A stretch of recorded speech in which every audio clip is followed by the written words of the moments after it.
Hi, my name is Egils and you're watching the OUTDURO channel. Portugal, it's the wonderful country if your cup of tea is surfing, but it's also excellent destination for motorcycle riding. Is it hitting the twisties or going off-road? Doesn't matter, it has it all.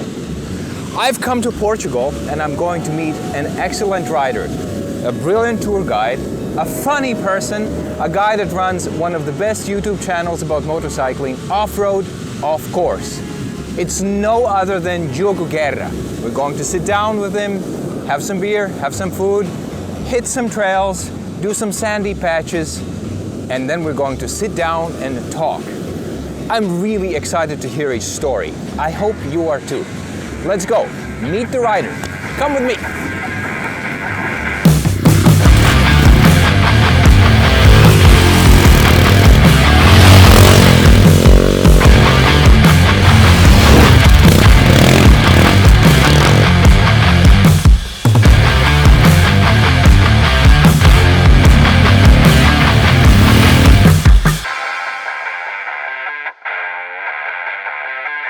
So, Diogo, nice to meet you. Nice to meet you, Egils. Did I pronounce it right? Yes, Okay, Egils is correct. Is Diogo correct? Diogo. Diogo. Yeah, oh, perfect. Sorry, Diogo. Actually, you said it with a Brazilian accent. Yeah, but with Brazilian accent. Well, yeah. I've been to Rio, but this is my second time in Portugal. Okay. And I'm very excited to be here in Portugal. Second time for travel, but first time motorcycle riding. Well, it was quite a surprise when you contacted me. I was not expecting this at all, and thank you so much for for wanting to do this interview with me. Thanks. So you've stumbled upon OUTDURO channel, and we're doing this series when we're meeting riders from around the world. And Diogo is the second guy I'm meeting together. What an honor. And we did a little bit of riding, and he's a spectacular rider. And I don't know much about him, so I'm very excited to find out more. But I'll tell you how it came about, why I contacted you. I knew that I was going to visit Portugal on a professional facility, and I was doing a conference here, and I thought, would it not be nice to find someone that rides motorcycles and that is also interested in, we have a train coming. So you'll hear that also. So I was interested in finding someone with common interests that also likes riding off-road, off the beaten track. And YouTube is a marvelous thing. I mean, is it taking a long time? No, it's not a huge train. It's not huge. Yeah. Maybe like, I don't know, 10 seconds. 10 seconds. When I was a kid, I used to count the cars. Yeah. Our trains would be about 60 cars. Jesus, no, this was like 12 maybe. Yeah, all the Russian oil coming through Latvia to the ports. So this was not too bad. So we'll not need to cut it. So anyway, so I'm looking on YouTube and I'm finding your channel, and it's just so lively. I mean, there's a lot of things on YouTube you can find, fancy gear, new motorcycles, all, bling and polish. And yours is just, there's this humor and honesty and the smile and thank you very much. and sun. And I was like, I want to go to Portugal and experience, some time together with Diogo and ride in the sun. Oh yeah, the sun, definitely. I think you brought the bad weather, man. So, I don't know if I want you back, because this is not usual at all. I will never come back. That's agreed. You should come to Riga visit so that you can bring the sun to us. But anyway, so the first thing I'd like to know, what is your background? What got you in motorcycling? How many years have you been riding? What's your experience? Well, I'm afraid that the answer is not spectacular. If spectacular is not like a... Well, anyway, my father is a petrol head, so he was into motorsports, cars, more cars than motorcycles, definitely. And as soon I was like 14 or something, I wanted to have a vehicle of my own, which is impossible in Portugal. You need to be 18 to have a driver's license. So the only thing I could have was a small motorcycle when I was 16. So my dad got me a 125cc motorcycle, which That's illegal, right? In 14 years old. No, I was 16, so when I was 14 I wanted to, but I had to wait 2 years, And even though it's legal in Portugal, 16 years, yeah, you can have a 125? up to 125 you can. Okay, yeah. That's it. That's good. Should move to Portugal. How old do you have to be in Latvia? 18. Oh, really? Yeah. Even for the small motorcycles? Yeah, I think so. Yeah.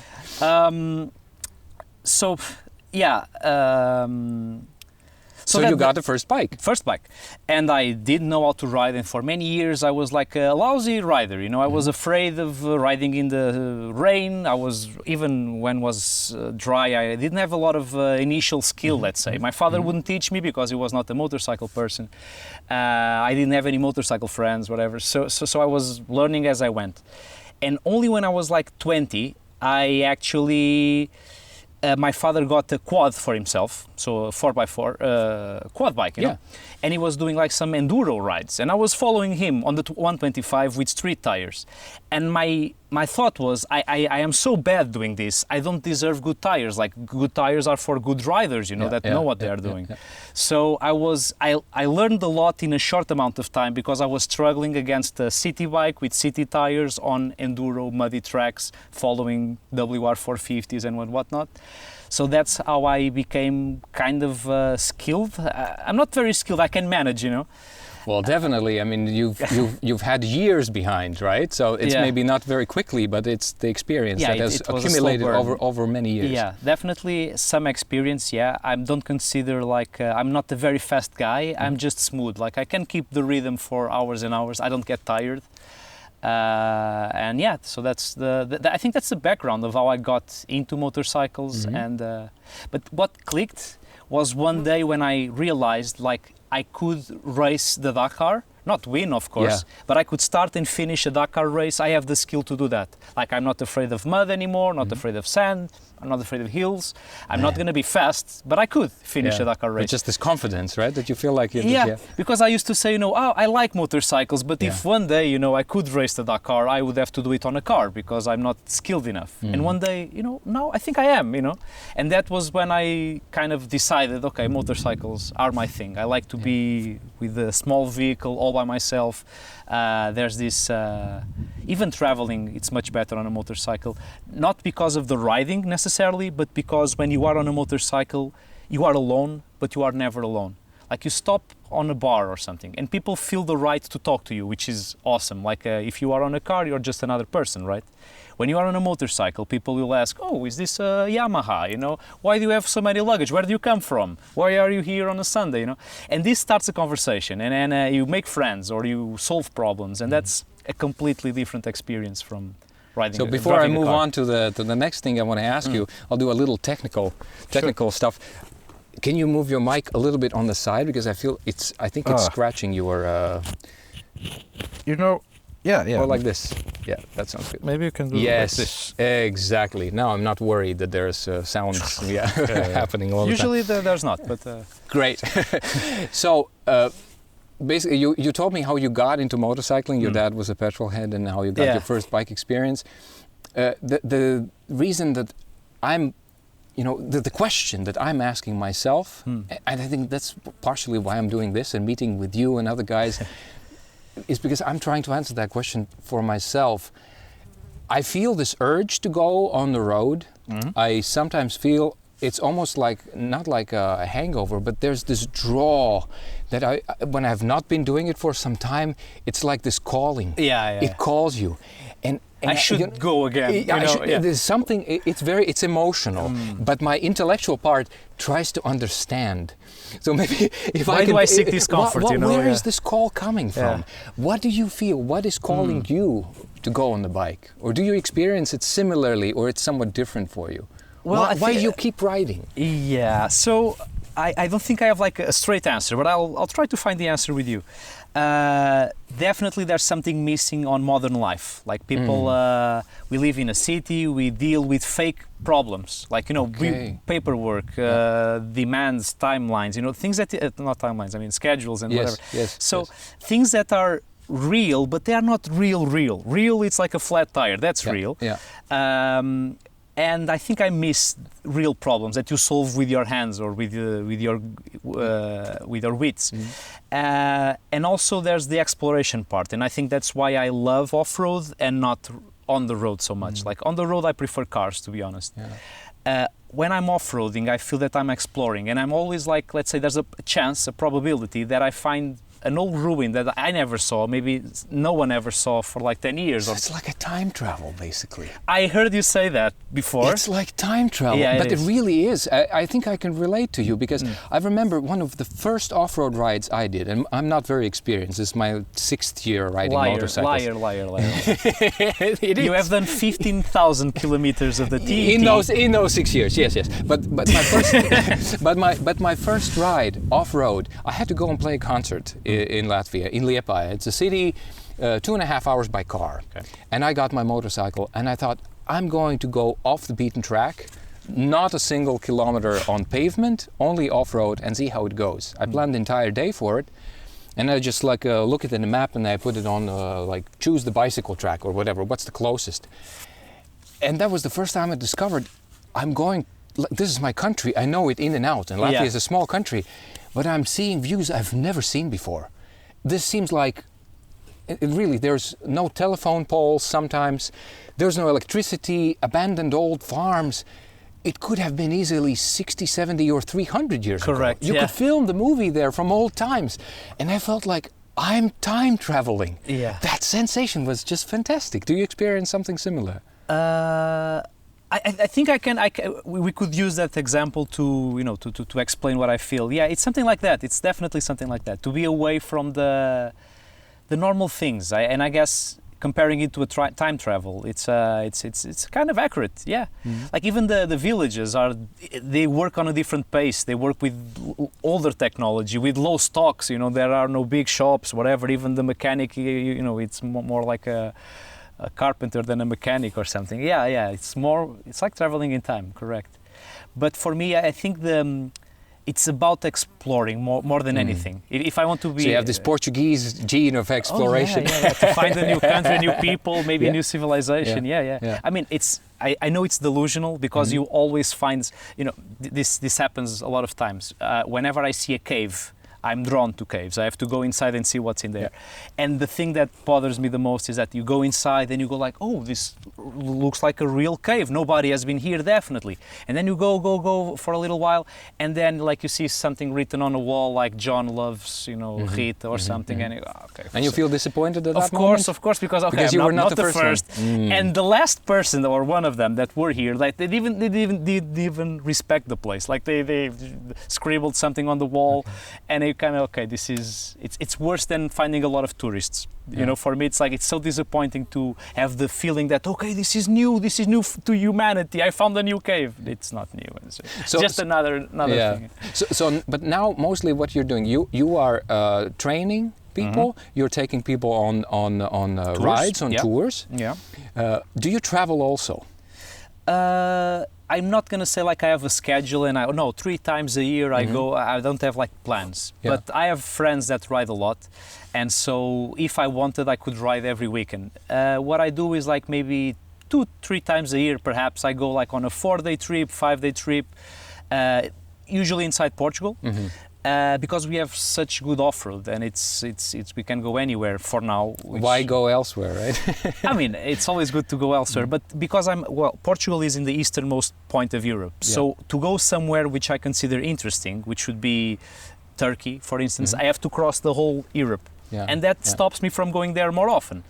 And why do you find Turkey, for example, interesting? Why well, first of all, I'm drawn to deserts, rocky deserts. Not sandy deserts, but rocks, mountains. I like that. And it's a different culture. I like to have the feeling when I'm traveling that everything is new to you. Even like the way they cook, the way they sit on the table, the way they talk to each other. When I go to Spain or France or Italy or whatever, and I've been there, it's like same people talking in a different language. And although I'm not saying it's a bad experience, it's not so good that it doesn't I want have to the go. Exactly.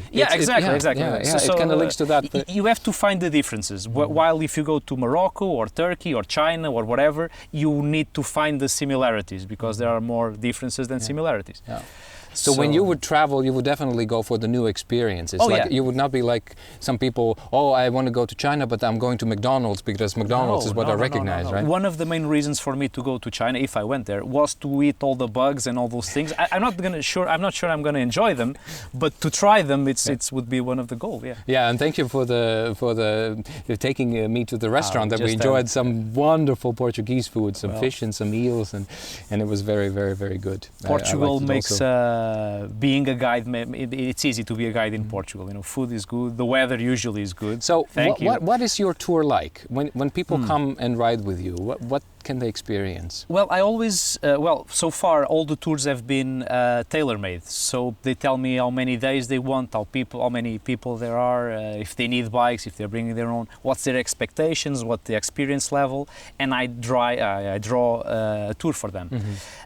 Usually, let's say the average tour would be around 4 or 5 days, and we either go south or we go north or we go a little bit in the center. Each day we stay on a different place. And I'm very proud to say that every night is usually on a very special place, because we have a lot of castles here in Portugal. Yeah. So we can stay inside a castle, we can ride inside a castle, which is usually something very unusual for someone who comes from Canada it's just or illegal, USA. And you don't have castles in the US. Yeah, that's true. Yeah. Here you have too many, almost too many.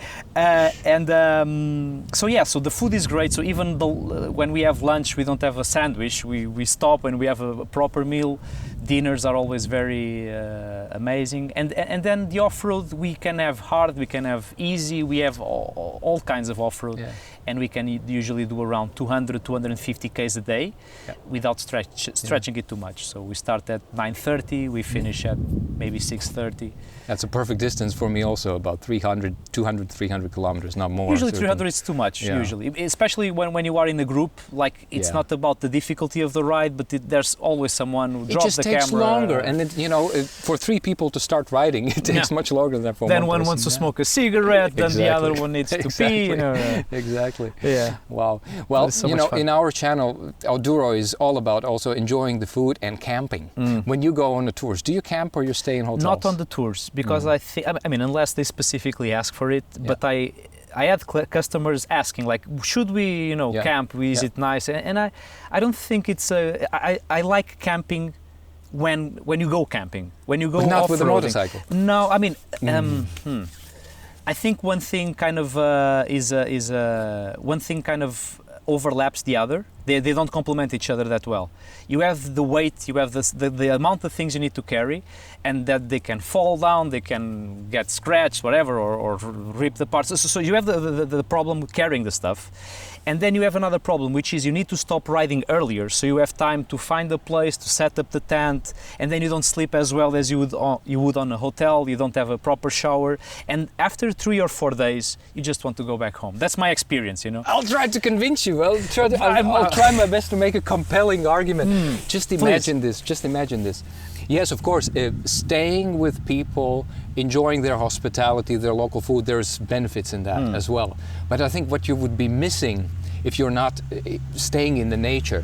I mean, I go with a hammock. I started with tenting and now I'm going with a hammock.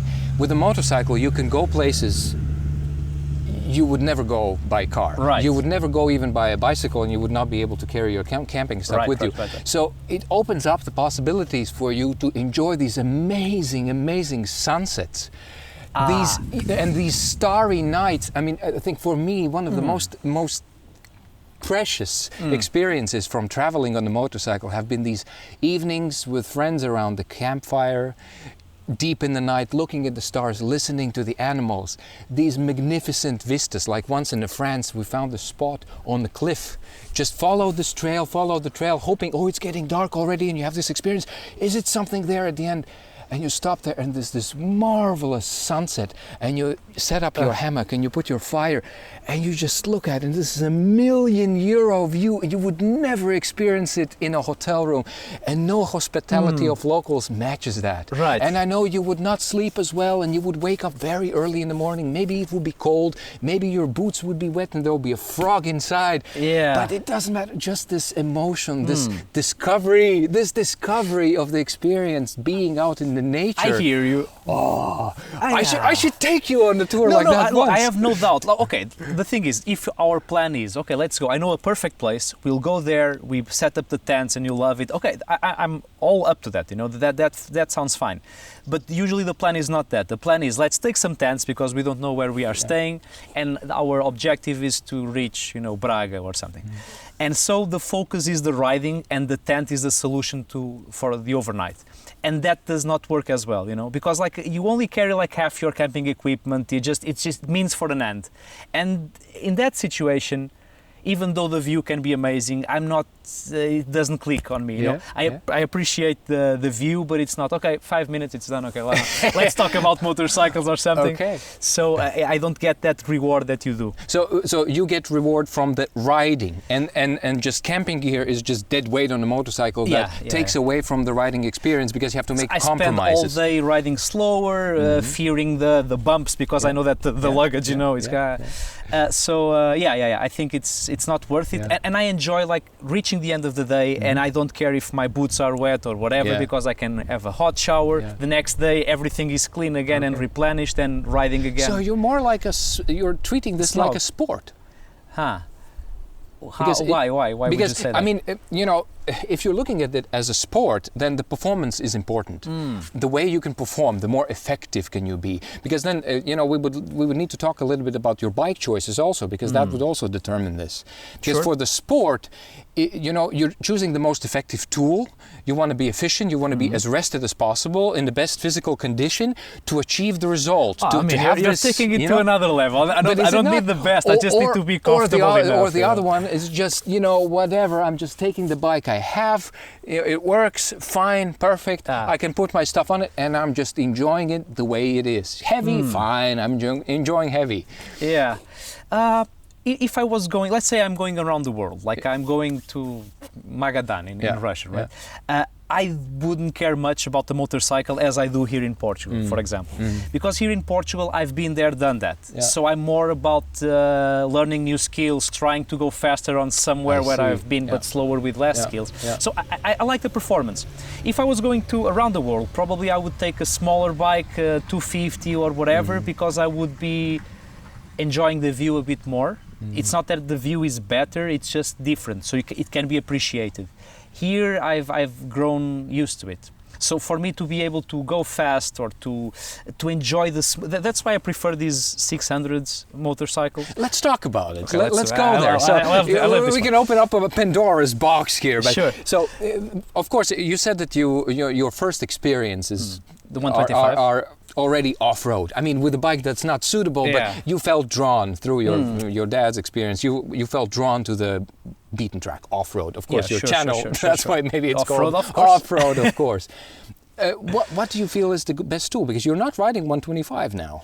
Yeah, sure. So I think it's there's like a circle that all riders kind of follow, which is you start with a small bike usually, and then you look at the other people with bigger bikes and you want that, and then you go for a 600 or something, then 1,000, and then when you get older and you've been there and done that, you kind of miss the old days. You know, I call it the displacement of innocence. Don't call yourself old guy now. No, I'm older than I used to be, and things change, you know. And I kind of peaked. My biggest motorcycle was the Super Tenere 750, which is not like in terms of power is only 70 horsepower, but it's 230 kilos. So I've been on the heavy ones, and then I kind of, you know, I think I missed the simplicity of lighter bikes. So it's nostalgia. Well, yeah, and it's like you have nothing to prove anyone. Like I don't need a big bike to be a big man. I see what you mean. You know, so I can go just as fast with a little bit less horsepower, but have more fun because I'm not afraid of dropping it. Things are less expensive. I can change the tire by myself. I don't need like a second. And those things kind of gain traction. Like they become more important than the power or the speed. Like, when you realize that no matter what bike you have, 99% of your time you'll be under 120 km an hour, like you start asking, why do I need 120 horsepower? You know, I mean, some people enjoy it, but those people spend a lot more time on the road than I do. For me, road is means to an end. I have to go on the road so I can reach the off-road somewhere else. So for me, when I arrive on the off-road, that's where I want to have my performance or my my setup. Yeah. Not that I have the perfect bike, but I have the one that I can buy and It's a lovely bike. I love it. yeah. Tell us about it. What is it? So this is an XT660R. Mm-hmm. You have the same engine on the Tenere 660, which is, let's say, the predecessor of the T7. Mm-hmm. It's a single cylinder. The T7 is a twin cylinder. It's a very impressive engine. It's only 45 horsepower, but it feels like it's a cylinder and a half. And the reason why I've talked about cylinders so much is while on the off-road, I feel that weight is the most important factor, more than suspensions, more than ergonomics or anything. If the bike is light, it's going to be easy to ride it off-road. On the road, it's not about horsepower, it's not about for me it's about the number of cylinders. If you have two, the bike is going to feel comfortable enough on the road. If you have one, it's not going to be good at high speed, not on a very long trip. You're going to kind of get tired of it. And this one, because it's a heavy and big engine, it purrs. It's not revvy. It's just. It has this low end grunt that I absolutely love it. I mean, I'm not a very experienced sand dune rider, but you gave me your 350 first, and I felt like, this is easy, and I felt like I want to try some of those hills with this one, and I just love it. I was suspicious. Will I be able to go up on the second gear over there? No problem. It's just like comfortable, just easy, comfortable. I really love it. But tell us about the suspension, because I think that really is a marvel that you've done to this bike. Yeah, I mean, I just installed, later I'll talk about the front one. I installed the rear shock only like a month or two ago. It was like my last hope to fall in love again with this bike. Mm-hmm. I tried the DR650 a while ago, and I was like, okay, how come a bike that weighs basically the same as this one have completely different feeling? Like this one is nice, is comfortable, but the DR650 felt like, okay, I can jump with this. I can throw myself out of a window and it will land, and I don't have the feeling with this bike. So I bought a used shock, and I refurbished. I asked to a suspension professional to redo it basically. And I installed it on the bike, and it didn't make this bike feeling as light and performant as the DR650, but it changed the game. So now I'm kind of enjoying things that I didn't used to. So now it has a shock, it has a front suspension. The bike became much more stable.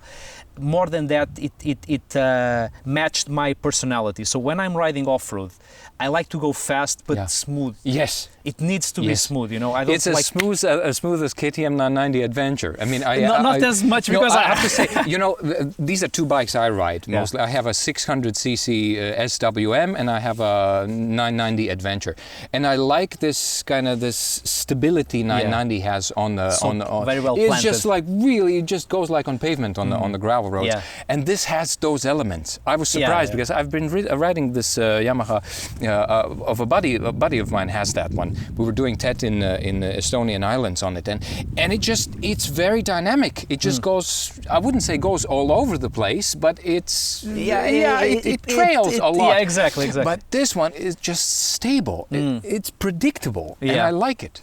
I love it a lot, definitely, and it's lightweight enough for it to manage the hard stuff. 95% of the hard stuff. Like, you have to throw something really serious at this, at least for me to struggle. Yeah. So it's a very nice commitment, and it goes on the road really nicely. Like, I'm not gonna say I enjoy doing road with this, but if you tell me that, okay, let's go somewhere that is 400 k's away, I don't blink. It's a travel bike. You could travel around the world with this. Oh, definitely. And I trust the mechanics on this thing. Like, it's 83,000 kilometers. I never had a single problem with it, like mechanical wise. I had the bearings, of course, fuse, normal stuff that you solve on the curb. But the engine has been flawless. Its fuel consumption is very low. It's too bad they don't make these bikes anymore. No, they don't. No. I'm not saying that newer bikes are worse. It's just this one is very, very like the DR650. I think it's. I see a lot of value on the old bikes. Actually, between old DR650 that you can buy used for, let's say, 3,000 euros, and the new KTM 690, which is an amazing bike, but it costs, 11,000? I don't think there's like 4 times Yeah. as much quality. Yeah. It's better in everything. You but will not have 4 times more fun riding it. no, right? no, no, Yeah. no, not at Yeah. all, not at all. Like you have maybe 15% more fun because it has more power.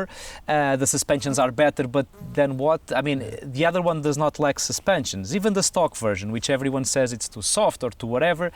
According to who? Like, are you a motocross rider? Yeah, exactly. And Are if you you're just- competing? And that's why I ask, is this a sport? So sport is not the thing for No, you, not at all, obviously. Okay, so then another thing that for me personally going on travels, what I enjoy overcoming obstacles, right? I was sharing you a story when we were sitting in the restaurant. You know, my first off-road experience when I was going to Norway, I was doing TET just by myself, and I had a new bike and no technical knowledge at all, and something happens, and there's just like the universe comes together to help you. You Yeah. are so focused. You all of a sudden you remember things that you didn't know you remember. You have muscle power you didn't think you have, and you just solve that problem, and you feel like, yes, and you feel like man. I'm the man. Your balls drop, and your spine gets, you know, a few clicks taller. I like that experience.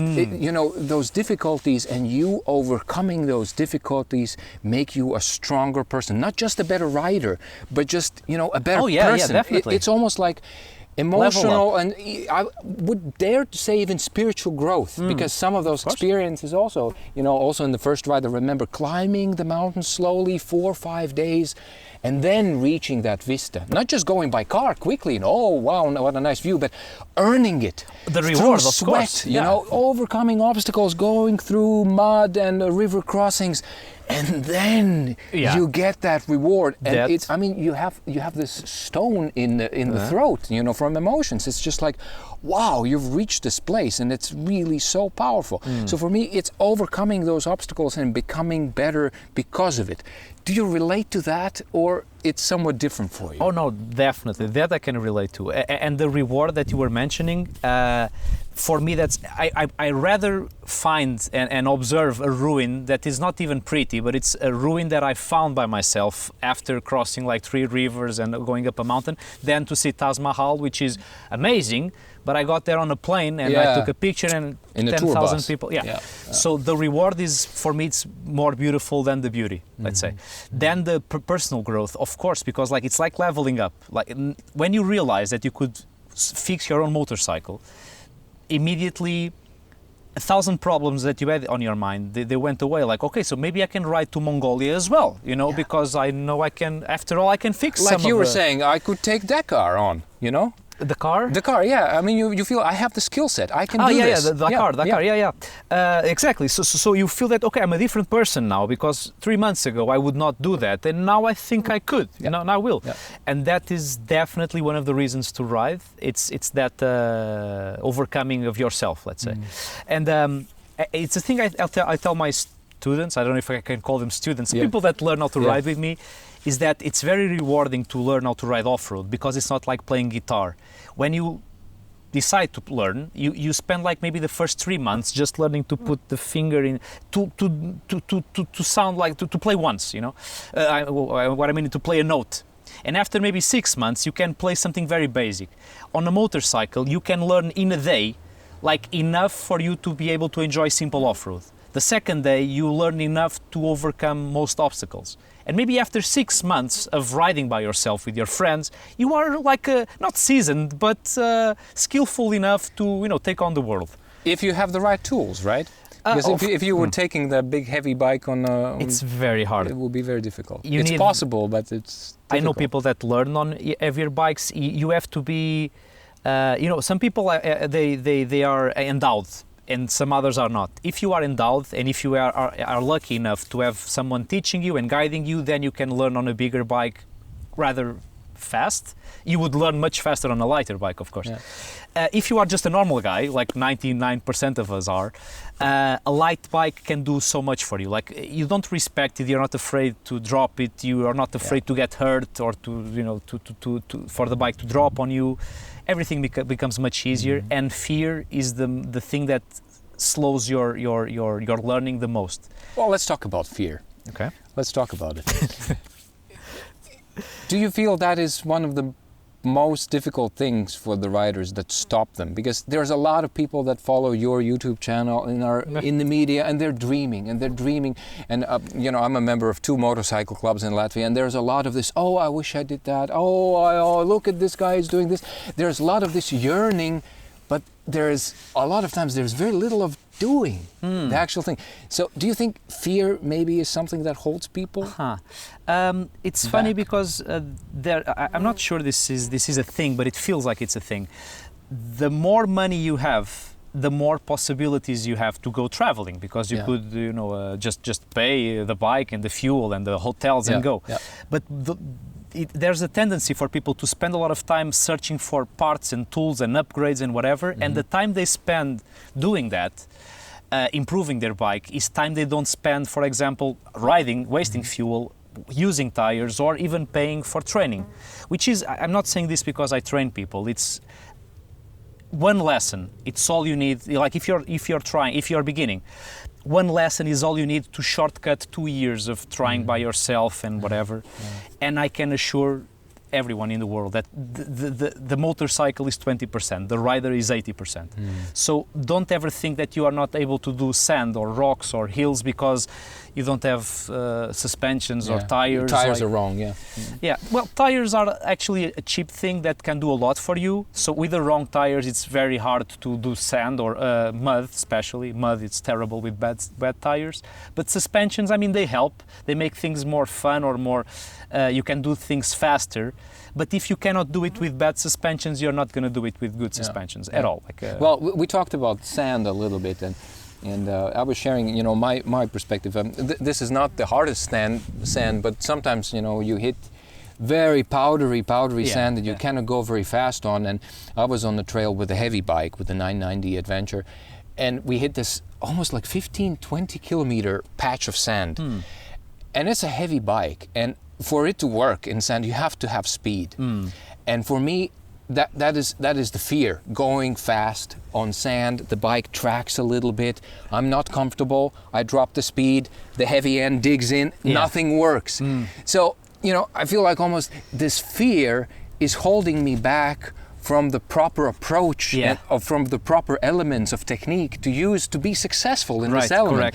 But then it's almost like a catch-22. I'm afraid to go fast, and because I'm afraid to go fast, I struggle in the sand. And you don't develop the confidence because everything is wrong all the time. Yes, exactly. So how do you deal with that? Okay, so maybe I was lucky enough to start with the 125 bike, which was not, I mean, didn't even have enough horsepower to do sand or mud or anything. But then I went for an XT 350, which is a very old bike, but it's a 350, 30 horsepower. And that, I learned a lot with it, because with the lighter motorcycle, you go on the sand and you don't have that input, that feeling of to be scared because the bike is heavy, because it's twitching so much. On a lighter bike, everything is easier. So it's easier for you to learn by yourself that, okay, if I go a little bit faster, this small wobble becomes stable. And so it clicks on you, like, okay, speed helps. So one day you try it with a heavy bike and you already know that speed helps. So when you struggle, instead of slowing down, you accelerate a little bit, and okay, I'm still not well, but I'm better. So maybe a bit more speed, you know? And then you find a place where, like, I don't want to risk more speed, because even, I mean, in theory, if you go 200 k's an hour on the sand, everything will be fine. In theory. If something you want to goes risk wrong, it, right? so what usually you do is, like, you just want to go fast enough for you to be like for it to work, right? Because there's a time when it starts to work, everything. Exactly, the geometry the bike is kind and of just floating, you know, you're not too scared because you're not going too fast. What you need to have in your brain is the notion that, okay, if it wobbles a little bit more because I found like a deeper patch of sand, the solution is to accelerate a little bit more. Only for during those 10 meters. And when that happens, then sand becomes okay. I'm not going to say I enjoy sand. I survive sand well. I don't thrive in sand. That's a good way of approaching it. I have not met a rider yet who would say that I love sand. I met a few. Love it. I met You have a few? Yes, but yeah. Just like they thrive in it. People with light bikes, 450s, going on the sand is like surfing basically. Okay. Wow. The bikes don't go like they don't dig down as ours do, and then it's a bit different. Like if you go on the dunes in the desert, I went in Morocco. Yeah. Is the sand different there though? Yeah, that's what I... It's different, right? Well, first of all, Morocco is not about sand. You have to go to a specific place in Morocco to have sand. Like most of Morocco is rocky. I actually love the off-road there. But okay, so when you go on the dunes, Merzouga, Zagora, etc., Zagora, the dunes are virgin, so the sand is completely smooth. Yeah. So if you go with enough speed, like the front wheel is always dealing with a smooth surface, and so if you keep that speed high, you almost feel like you're riding on concrete. Yeah. Okay. Up or down the dune, it's always fine. The only point where it's dangerous is like when you're crossing from one side of the dune to the other. The ridge is soft, so you have to do it like you have to do it with commitment. Otherwise, you'll just crash or stay there. But it's actually easier. The problem is if you, on an heavier bike, if you let the bike slow down, if you stop, and if you don't stop like going downhill, it's a pain in the ass because there's no bottom. Like the sand is 30 meters deep. You can just dig. Yeah. I see. I think usually, generally, it's easier to ride on the dunes than, for example, on the beach. Yeah, I have to admit, I set a little trap for you with this obstacle thing because I mean, I'll come back to this camping argument. Okay. One of the things that also I like, why I take stuff with me when I travel. That also, in a way, is overcoming an obstacle. Obstacle of being very efficient is almost like a sport. It's like, how little can I take with me? Oh, yeah. For it to be enough. It's like you were saying about, the motorcycle, it has to be the perfect tool, not too much, not too heavy, I don't need the horsepower. I approach it exactly the same way with camping. Do I need it? Yeah. Do I need this thing with me, And most of the time, you need very little, especially here in Portugal, Spain, Italy, when you travel, even in the winter, you need very, very little. I usually only use like 20% of the stuff. I like to bring the gadgets, the fire stuff, the whatever, and most times you just hit the sand. And that's also sport, because you are actually learning to see how little you need to live, not just survive, because we could survive here in Portugal with just a half bottle of water, or just a water filter, because I don't carry water with me, it's heavy. Okay. Just a water filter. You just go there in the puddle and just have some water, and we could survive maybe for a week even, right? Sure. So it's not survival, but you can actually be comfortable with very little. Just your hammock, just some simple food that you can cook, and this magnificent view, and that also gives you this sense of that, I don't need all this stuff I have at home. That's liberating. Yes, it is. Liberating, that really is the thing, because the other thing that I'm always pondering is motorcyclists are talking about this freedom. Yeah. Riding and freedom. It's like, where is this freedom? Maybe, in old days it's on in the your Harleys... mind. It's in your mind. No, but, in old days, what I'm trying to go at is, in the old days when, there were rebels, 1%ers, they would break the law, they would carry guns, they would shoot people, they would be criminals. They would be really free, we're not living... We're not part of the society. We create our own, We make our own rules. Our brotherhood, right? Yeah. Us and them. We are free. Nowadays, I mean, you still, still the cops will pull you over on the motorcycle. You have to have a license. A blinker, right? You have to show the blinker. You have to have the lights. You are not completely free. No, not the same so freedom. So where is this freedom? Yeah. So you mentioned one, yes, liberating feeling that you can survive with very little. You can be comfortable with very little. You can go places with very little. Is there anything else? Is this? I think it comes back to what you were saying about the personal growth.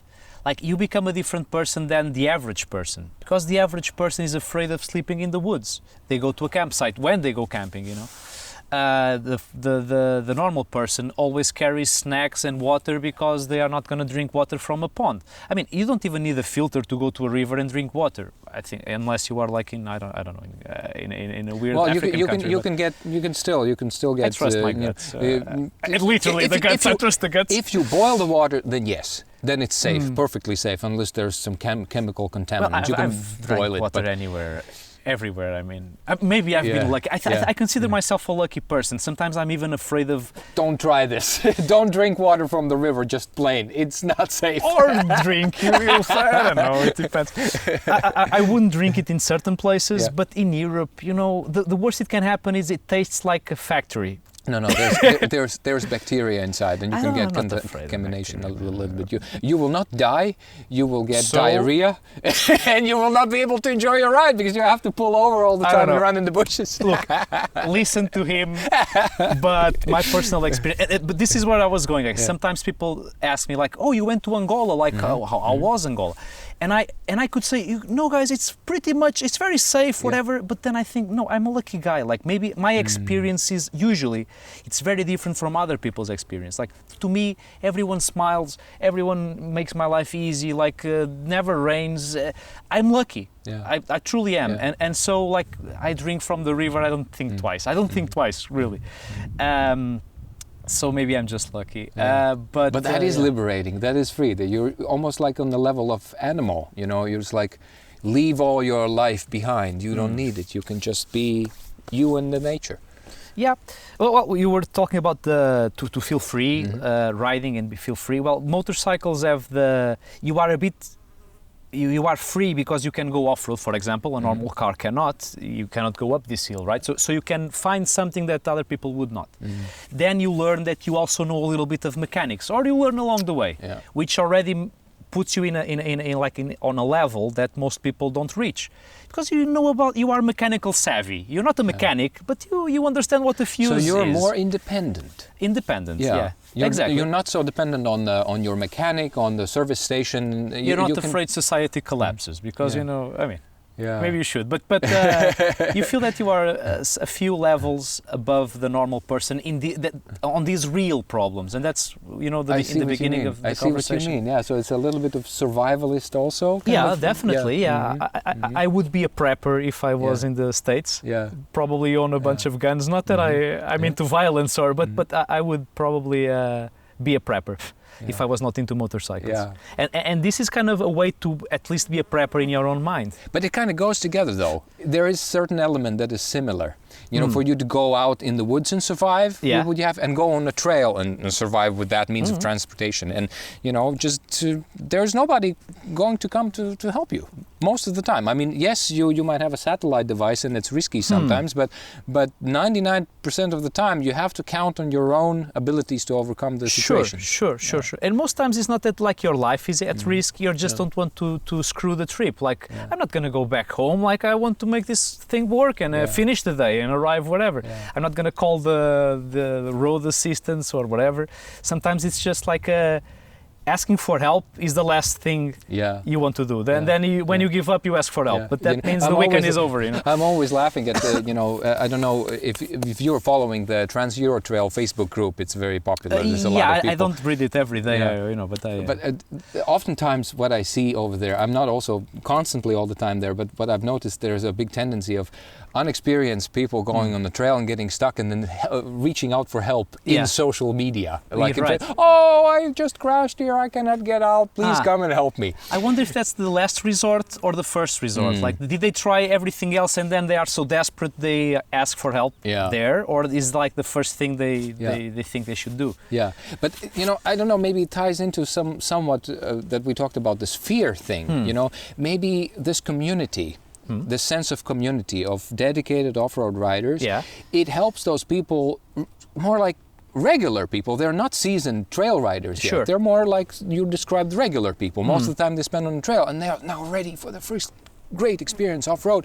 And it gives them sense of safety, that they know, oh, those guys have done it, they've showed me the pictures, there's a line, if something happens I can reach out, and hopefully, you know, I will not get stuck for too many hours because someone else will be coming on that trail, right? So is it not true that project is bringing off-road too much to the mainstream? Too much? Yes. I don't think that it's a thing to be too much mainstream. It's a... Well, just imagine if a trail like this, there would be bikes passing all the time. That would be too much, don't you think? From my perspective, Portuguese perspective, we have so much off-road that I can choose to go on the TET and have a lot of people there, it's not a real situation. Let's say 20 years in the future, everyone is doing the TT.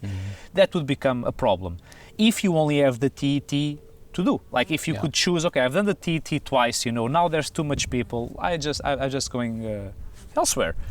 In Portugal, you still can do that, and my last video this Saturday was about good manners off-road, because I want to teach people, some people that need to be taught, like how to behave near the locals, whatever, so motorcycle riders don't become A nuisance. And because that promotes laws that will close the off-road, and then you get tightened down, like you get cornered into the TET or the ACT, and this is being optimistic. I'm assuming that those things will be around, but when only those things are around and everyone is riding on the same track, it's going to be the end of the sport. But to bring something like the TET to the people and allow people that would not go anywhere to go somewhere because they have this feeling of safety net, I think it's a great thing. Especially because I'm not jealous about the off-road. Like we have plenty to go around. I don't mind people like doing the TT every day. I can go. But it is a growing problem that I notice also in the countries that I've ridden. I've seen that the tracks that were open, there are signs popping up in Spain, in Italy. Obviously, locals feel that their land is being abused, so they talk to their local municipalities, and they put the signs on that the motorcycles are not welcome, and the tracks are being closed down. Partially because, yes, a lot of times people abuse the tracks, and this is a very valid point that you talk about the ethics of off-road riding. Sure. This is very, very important. But also I think it's just the amount of it. Because, if we're talking about freedom, I agree with you that TET is just something that can bring you into this world, and it's a marvelous tool, and I'm riding it and I feel very safe. Like I can go to Italy and I don't have to worry about, am I breaking the law? I don't know, but I know that these guys have tested it and I can go with confidence. And I know that I will not get stuck after 20 kilometers and I have to turn around and will be out of fuel, for example, right? So this is just excellent, especially if you're going far places that are not close to your home. But what's the next thing? I think the liberating and the freedom part is, but that you were talking about, is taking this idea and approach, but you can go elsewhere. You can go, and that's also a philosophy of TET, that you don't have to stick on the track. You can go around it. You can use it just a guideline. Exactly. And that's, I think, that is a liberating thing. That is the beautiful thing, that you can just go and depend on the conditions. It's too muddy.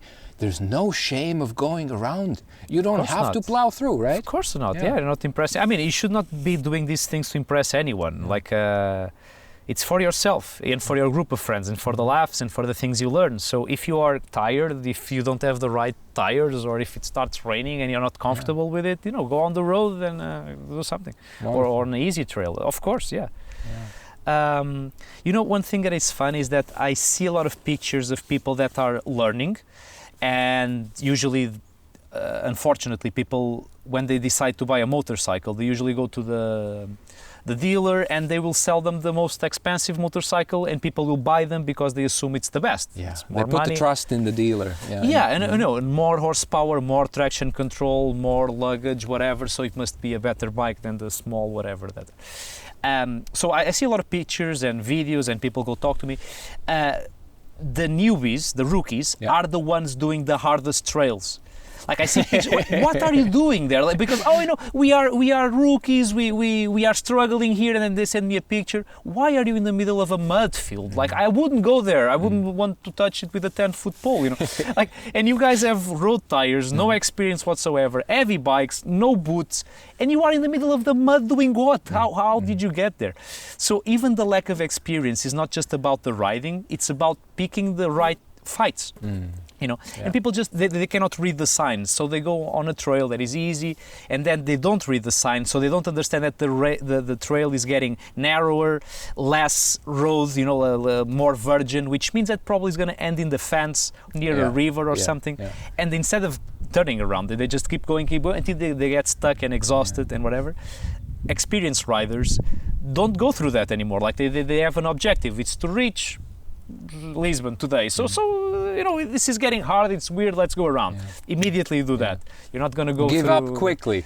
There's no shame in it, cut the losses really quick and don't. I've seen the rookies do things not because they are not skilled riding, but because they don't have the knowledge to avoid the problems. Yeah, and another thing is also experience. showing off, and that's what I see oftentimes people when they ride in groups. There's more problems happening when people ride in groups because when you ride alone, you don't have anybody to impress but yourself. Right.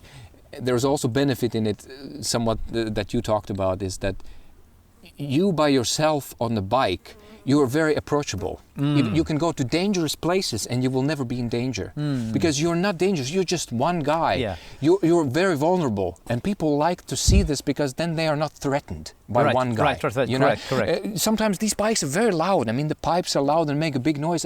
I had one experience in France. We were testing a new TET track. The linesman sent us, a prospect that he was doing, and we were testing it. So, and it was going through the farm territory, and the lady was not used to having bikes there, and she hears bikes coming, and it goes through. Stick. Yes, and she's already aggressive. It's like, what is happening here? And then she sees these two kind of guys with the bicycle, with these small bikes, and just stopping and taking the goggles off and waving, and you could feel that that anger, Disarming. And she smiled. Oh, it's just two of you. I thought there's an armada coming here. I was about to beat the bejeebers out of you. And then we asked for directions, and we were friendly, and she liked that we slowed down and we were not scaring the animals, not revving up, and just kill the engine when you ride through the yard, and she saw that niceness, even if we were two. But when I ride by myself, just one person, I experience it even more, that people like to talk to you. For example, if we were both going, we would be chatting when we stopped, people would not approach us. Of course. But when you're by yourself, what they bike approach is you a this? lot. Where are you coming from? What are you doing here at 6 p.m.? Definitely. And Where are you you're going? never alone. You have a lot of that, and what you were mentioning about the groups being more intimidating, definitely. And when you are in a group, like, you kind of also feel a bit more entitled in a way. So people, the whole group will park over the sidewalk, right in front of the restaurant. Break the rules and compete with each other. Also, do more crazy things. Oh, he did that. I have to do it too. I have to prove. There's the sense. We all guys have it. I mean, say what you want. I'm sure but that we happens. have a little bit. I'm sure that happens, but actually my personal experience is a bit different because I'm either riding with rookies and they are fighting the fear. They are not trying to show off or anything. The most that can happen is like they feel inspired. Like, let's say a group of rookies, right? One of them is a bit better than the others. When they see the better, or me or the better one doing something, they feel inspired to, okay, let's try. I want to try it, but in a conscious manner. On the other hand, when I'm riding with more experienced riders, maybe because I'm lucky again, all my friends, all those people, they always behave, and the experience is not showing off speed, is about showing off good manners, is about helping the rookies. I'm lucky like that. That's a beautiful way of approaching it. That you show off with your ethics, that you can be a conscious and educated and helpful and still have fun type of a rider, instead of just let's rip the sand. I think it's like you show your skill in a different manner. It's not like you show your skill by not destroying the bike, going through the same track as the others, but you didn't ruin your suspension because you can avoid the kill holes. the clutch. Or kill the clutch. You by the end of the day, your hair is not messed up because you're not sweating all the day. I mean, this is how you see experience. It's not because you're very fast. It's because you don't get tired. You don't damage your motorcycle. And you don't get traumas. What do you mean traumas? Traumas, like you don't break bones. Yeah. That's the most important thing. I never broke anything. I broke some ribs once, but ribs. Who cares? I'll just open up and say this. I mean, why I talk about breaking bones and showing off. It was a year ago.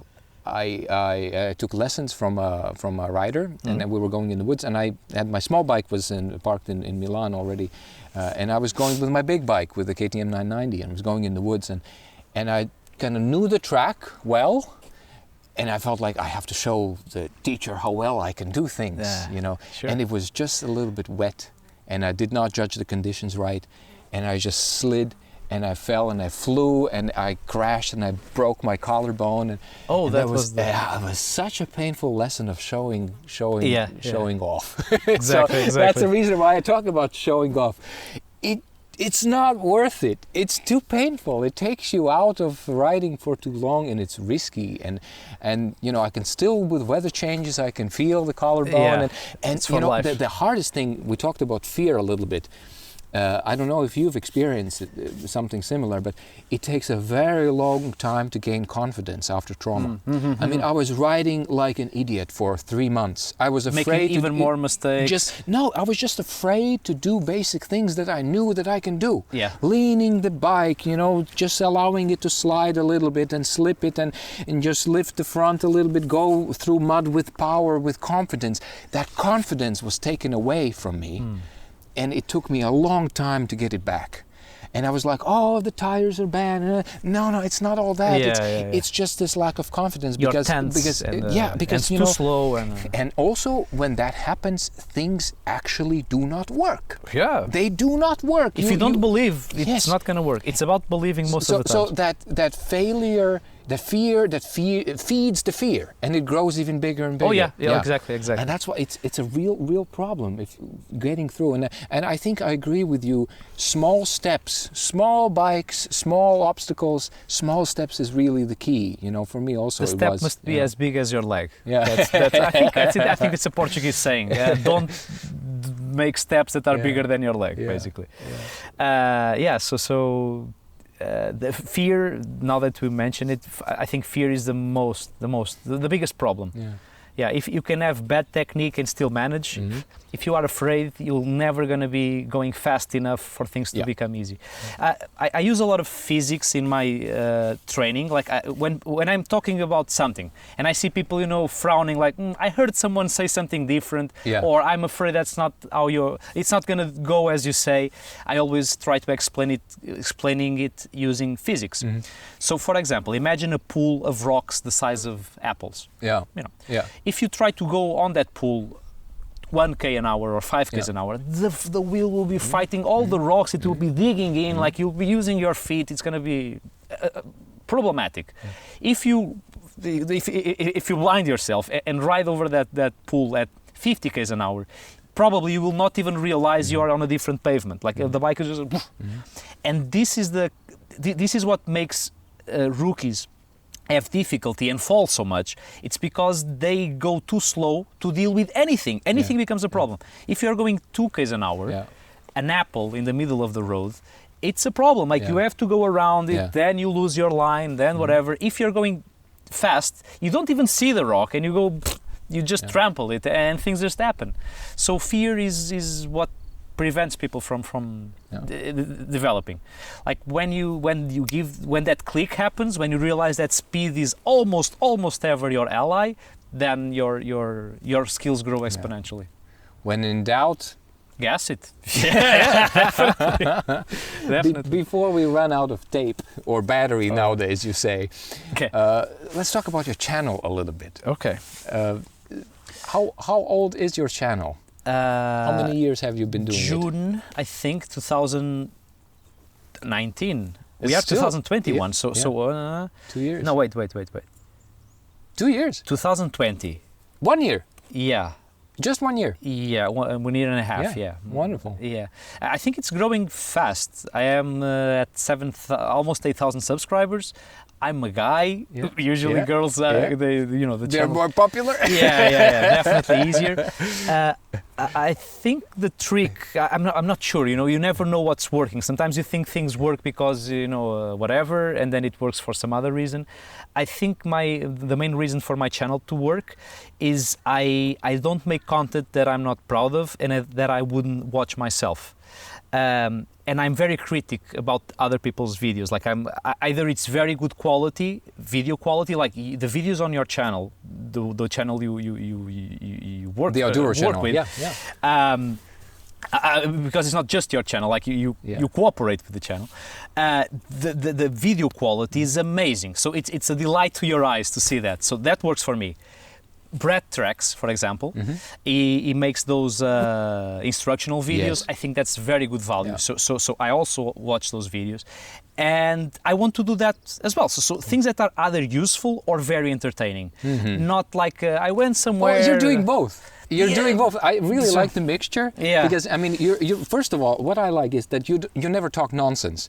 It's Well, never anything that you cannot, you know, because you know, even people that don't know thing, they can see through shit. People are not stupid. They smell the shit when they see one, right? So when you see that, oh, that guy's honest about it. At that least draws it's in. my opinion, definitely. Exactly. Yeah. So, and why you're honest, because you're talking only about things that are your own personal experience, not something that you found out or read about it, or it's just, you know, their theories, this and this and this. Yeah, it's your personal experience. So the authenticity part, but also it's entertaining. It's that sense of humor. But the reason why I want to ask about your channel is, why do you do it? How do you see the channel plays? What kind of role your channel plays in your motorcycle life? Right. And what is the reason behind it, and where do you want to take it in the future? Is this a business? Is this a way to communicate with people? Is this a marketing tool for you? Is it something that you just simply enjoy doing? What is it? Because I'm not a channel guy. I don't maintain channel. I don't make it. It's the OUTDURO You guys do your that part. are You doing do it. your part. You know, my pleasure is just sitting and talking. Just came to Portugal, and I do nothing for my channel, you know. No, and, I don't. It's not even mine. But how is it for you? Well, I think it's a little bit of everything you mentioned. So it began with me wanting to feel, to do something. So I don't want to ride just because I'm riding. I want to feel that it's useful somehow. What I mean is, I think I enjoy more the riding if I feel that it's useful and not just recreation. Does this make any sense? Yes, in terms that you feel like you're doing something for the community, you're doing something for the sport, for the idea, for the motorcycling And world. for myself. Like giving, you've gained, it's like education. You gain something and then you give back. Is the Definitely channel that, a back-giving experience for you? I don't know. Well, it's a mix of a lot of things. So first is I think I enjoy more doing something if I feel that it's not just recreation. So if it's just recreation, in my mind it's a waste of time and money, So although I can enjoy it's it. another purpose of doing the thing. Purpose? So yes. Yeah, definitely. Yeah. Yeah. So it adds, but to me it adds to the experience. So it not only it's fun, it's also useful because like I'm making footage, maybe I can use it later, maybe I can use it to teach something to someone, or just to make a channel grow and make a marketing tool. It's just like trying to introduce a little bit of utility in my fun.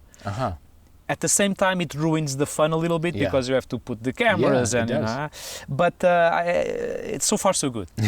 Then I love to edit the videos, although I stress a lot because I don't have enough time to do them as well as I would like to. I wish my days were 200 hours long, but I love the time I spend editing. I really do. And it's fun that I always go home with a bunch of crap. Like everything that I shoot is crap, like the foggy, bad cameras, you know, bad sound, whatever. And then I somehow, along the editing, this is becomes better. And then the storytelling, and then the little bit of music, and Okay. So you're telling how you do the things on the channel, but I'm more interested into this. You know, what is your objective? Okay. You know, is this something that you wanna earn money from your videos eventually? Is it something that is it your legacy that you try to create? A legacy would be a nice way of putting it, but the main thing is I've been working with motorcycles for quite some time. I used to have a company in Lisbon called Trail Out. It was me and John, that friend I told you about, who has a John has everything. Some of you guys will recognize this sentence because he fixes my motorcycle every time. I saw his garage, cool bikes.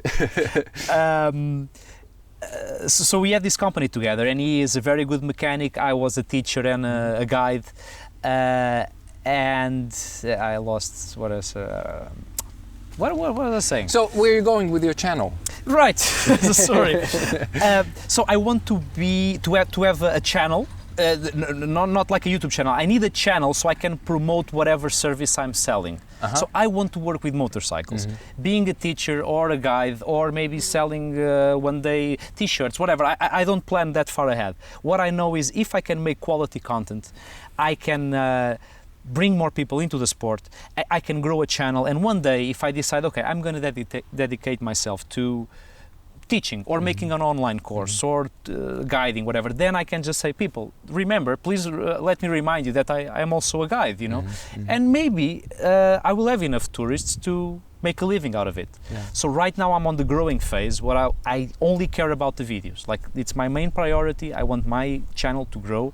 I want people to trust me. I want to show that I'm, you know, a normal guy that enjoys this. Yeah. Please, one day when I tell you, you want to come enjoy this with me, I want people to come. So this is the thing. Whether it's training or guides or selling helmets, I'm not into. You haven't decided yet. No. Yeah. No. I think that door will open eventually. Yeah. Well, it's been wonderful talking to you. It's It's been wonderful riding with him also. He's a very sensitive rider and also very aware. It's really easy. I mean, he rides better than I do, but I never felt like he leaves me behind.